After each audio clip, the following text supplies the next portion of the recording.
안녕하세요 여러분. 오늘은 저번 시간에 이어서 단항식에서 다항식으로 확장하는 그런 수업을 진행할 것입니다. 저번 시간에는 단항식의 곱셈과 나눗셈에 대해서 배웠다면 이번 시간에는 다항식의 연산, 그 중에서 덧셈과 뺄셈에 대해서 배울 거예요. 아무래도 우리가 처음 배울 때에는 덧셈, 뺄셈에 대한 개념을 정확하게 알아야지 곱셈과 나눗셈을 할 수 있기 때문에 오늘은 기초를 탄탄히 다지기 위해서 덧셈과 뺄셈을 먼저 할 것입니다. 여러분들은 수의 덧셈, 뺄셈도 잘 하니까 식의 덧셈, 뺄셈도 잘 할 수 있으리라고 선생님은 믿습니다. 자, 우리가 1학년 때 배웠던 것 중에 가장 중요한 게 문자로 드는 거였어요. 어떤 x, y, a, b 등과 같은 문자는 어떤 수를 대신하는 그런 역할을 하기도 하지만 어떤 미지의 것을 뭉뚱그려서 얘기하는 역할을 하기도 합니다. 그래서 문자와 식은 서로 덧셈 관계에서 독립적으로 움직이는데요. 그거는 우리 1학년 때 배웠었습니다. 1학년 때 a 더하기 1, a 더하기 1에서 3a 빼기 2, 3a 빼기 2를 더했더니 그렇죠. 문자는 문자끼리, 상수항은 상수항끼리 계산을 해서 4a-1이 된다는 사실은 배웠었죠. 자, 근데 만약에 문자가 a뿐만 아니라 다른 문자가 있는 경우에는 어떻게 계산하면 좋을까요? 라는 물음이 오늘의 전체적인 수업 목표입니다. 자, 예를 들어 펜의 무게를 x, 그 다음에 연필의 무게를 y라고 생각을 해봅시다. 지금 갑식이라는 학생은 펜 2자루와 연필 3자루를 가지고 있었고요. 그 다음에 을룡이란 친구는 펜 4자루와 연필 1자루를 가지고 있었습니다. 이랬을 때 두 학생이 가진 펜과 연필의 총 무게를 문자로 나타내 볼 건데요. 자, 한번 나타내 보도록 할까요?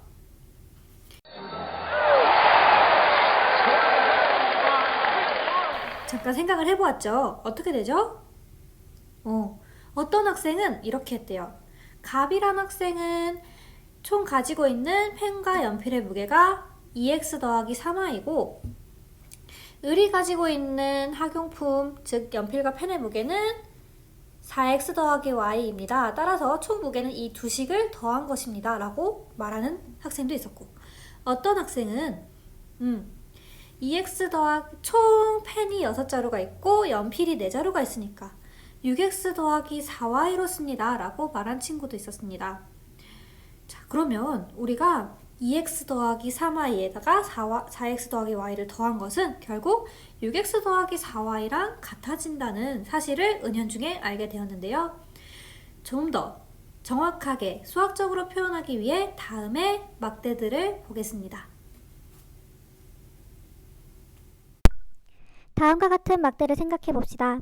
빨간색 막대는 가로의 길이가 1cm, 세로의 길이가 xcm이므로 넓이는 x제곱cm이고, 파란색 막대는 가로의 길이가 1cm, 세로의 길이가 ycm, 그래서 넓이는 y제곱cm라고 이야기를 할 수 있습니다.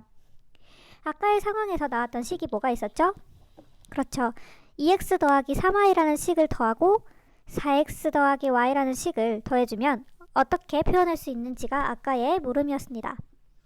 이렇게 2x 더하기 3y를 다음과 같이 막대로 표현을 해보았습니다. 그리고 4x 더하기 y 식도 다음과 같이 막대로 표현을 해보았는데요. 이 막대들을 모두 더한 넓이가 얼마인지 우리는 쉽게 알 수 있을까요? 그렇습니다. 각각의 식을 더한 값은 빨간색은 빨간색끼리, 파란색은 파란색끼리 더해주게 된다면 6x 더하기 4y가 된다는 사실을 알 수가 있습니다. 이때 이것을 어떻게 하면 조금 더 간편하게 계산할 수 있을까 고민한 끝에 동류항이라는 개념을 생각하게 되었습니다. 동류항이란 문자와 차수가 같은 각식들의 동류항이라고 하는데요. 이때 2x와 4x는 동류항이므로 동류항끼리 개수끼리 더해주고, 그 다음에 3y와 y도 동류항이기 때문에 개수끼리 더해주어 4y라고 계산할 수 있습니다. 이것은 우리가 그림으로 나타냈을 때 6x와 4y를 더한 값이라 생각할 수 있겠지요. 따라서 우리는 하나의 문자에서 뿐만 아니라 여러 가지 문자가 섞여 있는 다항식에서도 동류항의 개념을 잘 생각을 한다면 식을 간편하게 나타낼 수 있습니다. 이와 같이 문자가 2개 이상인 다항식의 덧셈과 뺄셈은 먼저 괄호를 풀고 그 다음에 동류항끼리 모아서 계산합니다. 이때 뺄셈은 괄호가 있을 때 부호에 조심해야 합니다. 예를 들어 3a 더하기 1이라는 식에서 2a-2를 뺐을 때 어떻게 계산을 했었죠? 그렇죠. 이렇게 부호가 바뀌어서 계산이 되었었습니다. 따라서 우리가 3a-b에서 a-b란 식을 뺐을 때도 마찬가지로 부호를 바꾸어서 3a 빼기 b 빼기 a 더하기 b라는 식으로 부호를 바꾸어서 계산을 할 수가 있습니다. 여러분들, 우리 이전에 배웠던 덧셈 뺄셈 하는 방법 중에서 이렇게 식을 세로로 나열하는 방법도 배웠는데요. 과연 문자가 2개 이상인 이 다항식에서도 성립을 할까요? 그림과 함께 살펴보도록 하겠습니다. 다음 두 식을 계산해 보도록 합시다. 우리는 일찍이 동류항을 계산을 하게 된다면, 동류항끼리 계산을 하게 된다면 식을 좀 더 간편하게 나타낼 수 있을 것이라고 생각을 했었습니다. 1번의 경우에는 두 식이 더해져 있는 경우입니다. 이러한 경우에 괄호를 먼저 풀어주어서 3a 빼기 b 더하기 a 빼기 b, 이렇게 괄호가 더하기로 연결되어 있는 경우에는 바로 부호 상관없이 이렇게 바로 계산해 줄 수 있고요. 이때 동류항끼리 계산을 해주게 됩니다. 3a와 a는 동류항이고 마이너스 b와 마이너스 b도 동류항이기 때문에 우리는 이거를 4a 빼기 2b라고 표현을 할 수가 있습니다. 2번도 마찬가지 방식으로 먼저 괄호를 풀어줍니다. 이때 지금 조심해야 할 거 이 빼기 부호죠.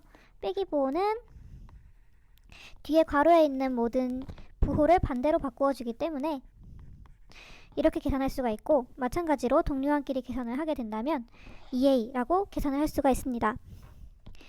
이때 여러분들이 이렇게 괄호로 하는 것뿐만 아니라 세로로도 계산을 할 수가 있습니다. 무슨 말이냐고요? 우리가 세자릿수 덧셈을 할 때 세로로 놓고 계산을 하듯이, 이렇게 세로로 놓고 계산을 하듯이 식에서도 세로로 계산을 하는 것이 가능해집니다. 한번 예시로 보여드릴게요. 3a 빼기 b에다가 더하기 a 마이너스 b를 해주면 동류항은 동류항끼리 계산을 해주고 동류항은 동류항끼리 계산을 해줍니다. 이렇게 세로로도 우리는 계산을 할 수가 있습니다. 마찬가지 방식으로 빼기로 연결된 식도 쉽게 계산을 할 수가 있습니다. 다만 빼기를 진행을 할 때에는 부호에 신경 써서 계산을 해주어야 합니다. 3a에서 a를 빼주게 된다면 2a이고 마이너스 b에서 마이너스 b를 빼주면 0이 되겠죠? 그래서 우리는 2a, 이런 식으로도 계산을 할 수가 있습니다. 이렇게 문자가 2개 이상인 다항식의 덧셈과 뺄셈에서 세로로 놓고 계산을 하게 된다면 동류항끼리 쉽게 계산할 수 있다는 사실을 알게 되었습니다. 선생님이 여러 문제를 해결해 보았는데요. 이제 여러분들이 문제를 스스로 해결해 보는 시간을 갖도록 할게요. BGM과 함께 문제를 풀어보도록 합시다.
지금까지는 문자가 2개 이상인 다항식에 대해서 덧셈과 뺄셈을 해보았는데요. 이제는 한 차원 다른 방향으로 업그레이드를 할 거예요.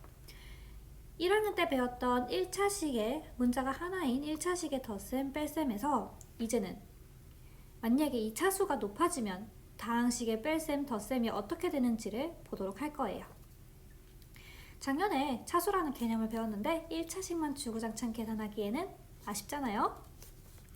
한번 차수가 2인 다항식의 덧셈과 뺄셈은 어떻게 하면 좋을지 고민해 보도록 할게요. 먼저 차수가 2인 다항식, 뭔가 우리 1학년 때 배웠던 차수가 1인 다항식을 1차식이라고 배웠던 걸 생각하면 이 말도 간단하게 정의를 할 수가 있을 것 같아요. 어떻게요?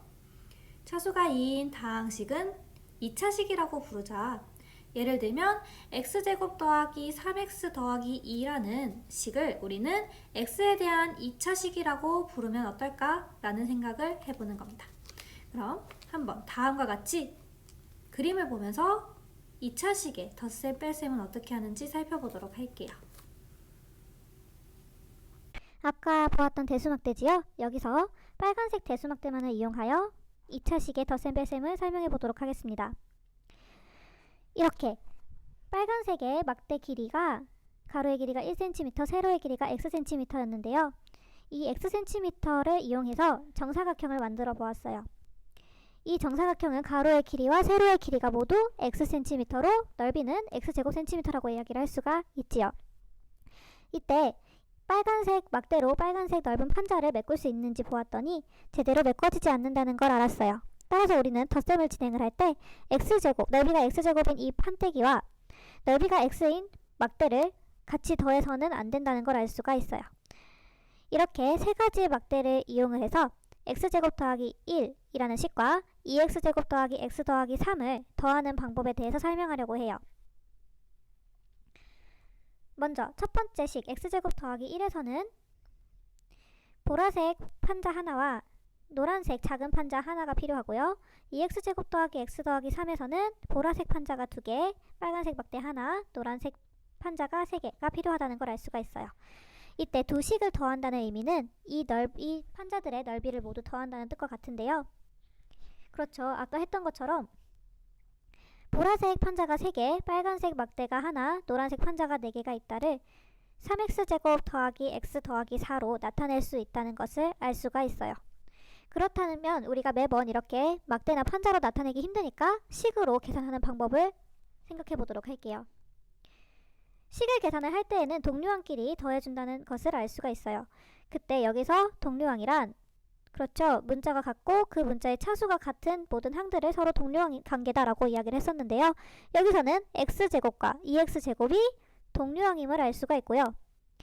x의 동류항은 x 자신밖에 없고 상수항은 서로 동류항이니까 각각의 동류항끼리 계산을 해주면 3x제곱 더하기 x 더하기 4임을 알 수가 있습니다. 이렇게 매번 그림을 그리지 않고도 문자로도 계산을 할 수가 있음을 알 수가 있어요. 이렇게 x제곱과 x는 똑같은 문자를 써서 같은 항이라고 생각할 수가 있지만 막대에서 보다시피 두 항은 서로 호항이 되지 않기 때문에 함부로 더하거나 빼서는 안 됩니다. 따라서 우리가 2차식의 계산을 할 때에는 어떻게 한다? 그렇죠. 동류항끼리 계산을 한다. 이때 동류항의 개념을 다시 떠올려보면 문자와 차수가 같은 항이었으니까 x제곱은 x제곱에 있는 개수끼리, x에 있는 개수는 x에 있는 개수끼리 더하거나 빼주어야 한다라는 결론을 내릴 수 있습니다. 우리 방금까지 예시는 다 덧셈에 관한 예시였어요. 그러면 이제부터 뺄셈에 대한 계산도 할 수 있겠지요? 2차식의 덧셈과 뺄셈은 1차식의 덧셈, 뺄셈이랑 마찬가지로 먼저 괄호를 풀고 두 번째, 그렇죠, 동류항을 묶어서 계산합니다. 이렇게 하고 이때 주의해야 될 점 똑같이 뺄셈에서는 수의 뺄셈과 같은 방법으로 빼는 식의 각 항의 부호를 바꾸어서 더합니다. 이것만 기억하면 1차식이든 2차식이든 모든 식이든 쉽게 해결할 수가 있겠지요.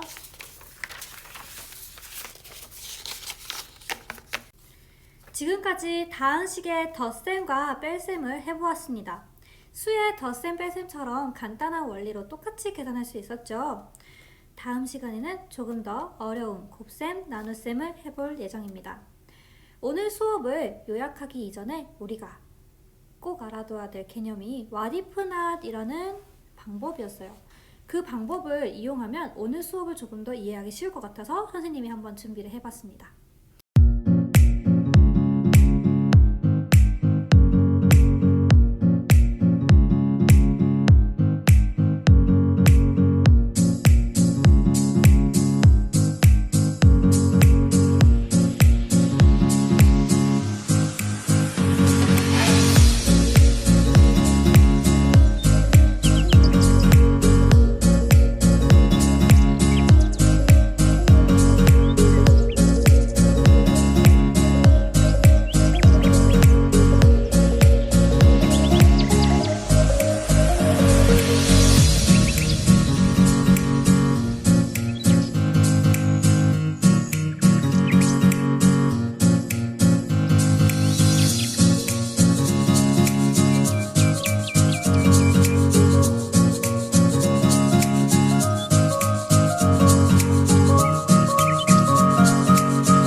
이렇게 what if not이 오늘 수업에 중요한 영향을 끼쳤다고 생각하니까 너무 소름이 돋습니다.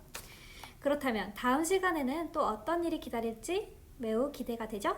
그러면 다음 시간까지 아디오스!